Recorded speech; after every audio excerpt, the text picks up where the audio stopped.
Hey everybody, it's Glenn back with another Clash Royale analysis video. Let's take a look at another game in the Orange Crown League playoffs featuring ZeroOne and Arctic Gaming. This was a matchup featuring Ruben Diaz versus Jebuz. Let's get into it here. I thought this was really fascinating in terms of how the defense was played early and then the defensive decisions that had to be made in the end that really decided it. So Ruben comes out with Battle Ram that gets answered by Cage. Nothing doing there. So Ruben comes in with Prince. And Jebuz knows that that brawler's gone. So you got to do something. Here comes Magic Archer. And Ruben drops a poison and delivery to stop that Prince. So perhaps it's time to go. Here comes Battle Ram and a heal spirit. That's a really good heal spirit. It's just that that bandit right there stops Ram Rider from doing anything. I thought it was a really great heal spirit. So first exchange, nothing really doing. How will it be different for this second go round? So Ruben comes back with Battle Ram. A Cage answer again. Here comes Prince.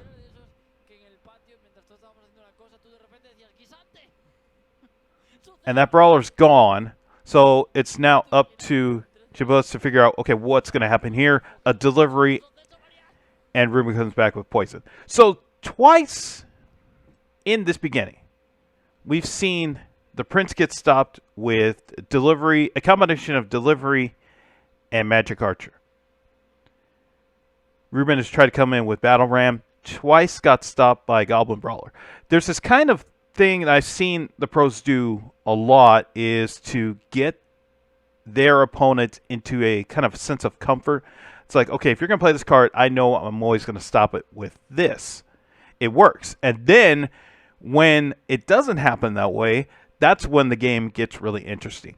And by the way, before we continue, you got to notice that this poison is not attacking the Princess Tower right here. This looks like I would say this looks like a miss just because of where Magic Archer is. Perhaps he could have moved poison one over and gotten the Princess Tower, but then again, that's a really tough one. I would say that's probably a miss right there, but in the heat of the moment, who knows? Then all HP is crucial in this in these types of games. So heal spirit just kind of cycle through, nothing doing. Not much happening in this first go round, and we're about to get into double time. So perhaps things are going to be different here. As we see, Ruben starts with a bandit, and that brings out the big boys here. And so by the time Mega Knight crosses over the Princess Tower, that bandit will get to the Mega Knight and not the Princess Tower. I thought this was really fascinating by Jebuz. You see that Magic Archer right here in the center is attacking those minions right here that were just going to try to sneak over on the left side and get this Mega Knight and did not. So because of that, Ruben has to play poison up here to get rid of this Magic Archer. That has to be the answer right here. You could probably just wait and use poison here just to try to cycle, but no, you have to get rid of this Magic Archer. This is the power of geometry. Now we talk about the power of geometry up near the Princess Tower. It's happening right here, right now. So that was a really fascinating play by Jebuz that Ruben had to answer. And it comes in with delivery. That Prince takes care of it. And so here comes Ruben on the right side. See if any of us are paying attention. And we are, because Jebuz brings in Mega Knight. And here comes the power of geometry right here. Magic Archer gets a few shots in on the tower and takes the lead. This Ewiz has to stop it. And here comes the counter push by Ruben. That gets stopped. Can this Ram Rider get through? Nope. because that Prince stops it, and then a couple more shots in by the Magic Archer. And I'm pausing it here because you can see this dual threat by Ruben, Battle Ram on the left, Prince, and a Bandit who's about to dash, a charging Prince, I should say, and a Bandit who's about to dash on the right side. Which way do you go? And Jebuz says, let's go to the left side, and left side ends up being not the great choice. So, let's rewind that ending because that is, I thought this was fascinating of a pick by here.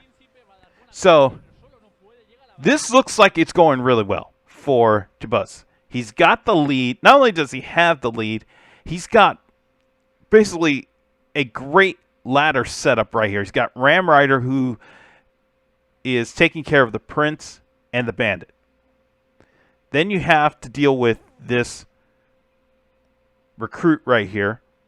Then you get to the Magic Archer. So this Magic Archer, as long as this Prince stays right here and this recruit is just lined up so perfectly, is going to get shots on the tower. And this is fascinating. So this is how Jebuz took the lead. And when I was watching this game and trying to review it, I was like, oh, this is the power of geometry. We saw it first with those minions being taken care of in the beginning to stop that attack on the Mega Knight.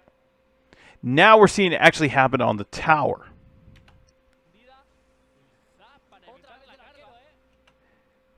So here we have the double attack, and this is really great by Ruben because now it's up to Jebuz to say, okay, what can I do to defend? And at this specific moment, Jebuz only has 2 elixir. So he can't throw anything out there. His heal spirit is out of turn.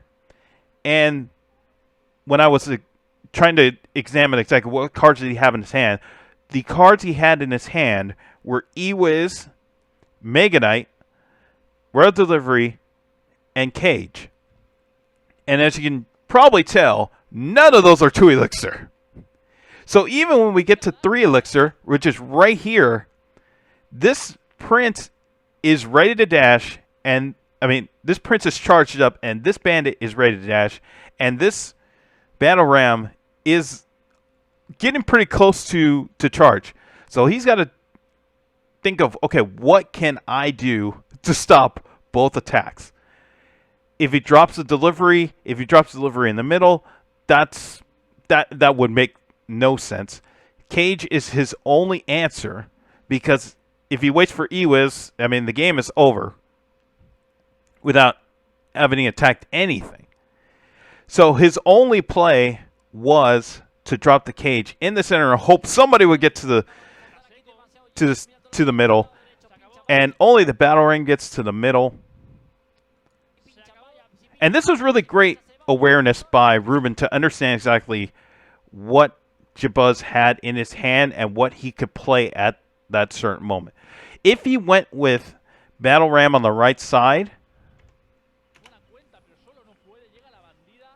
to kind of complement what was happening with the Bandit and the Prince, if he drops Battle Ram on the right side and say, okay, you know what? Let's just go to the right side and let's just overload it because, first of all, my tower on this side is very weak. That's why we don't have the lead at this moment. If I just overload this side, there's nothing really.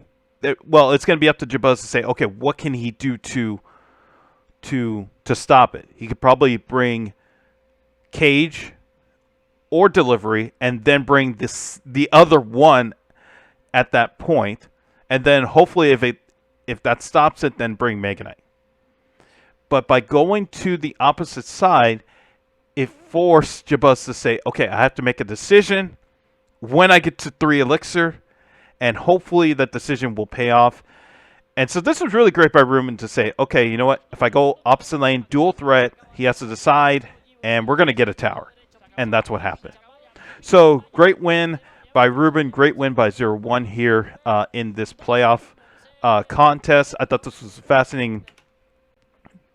fascinating game just because of the decisions Ruben forced Jebuz to make.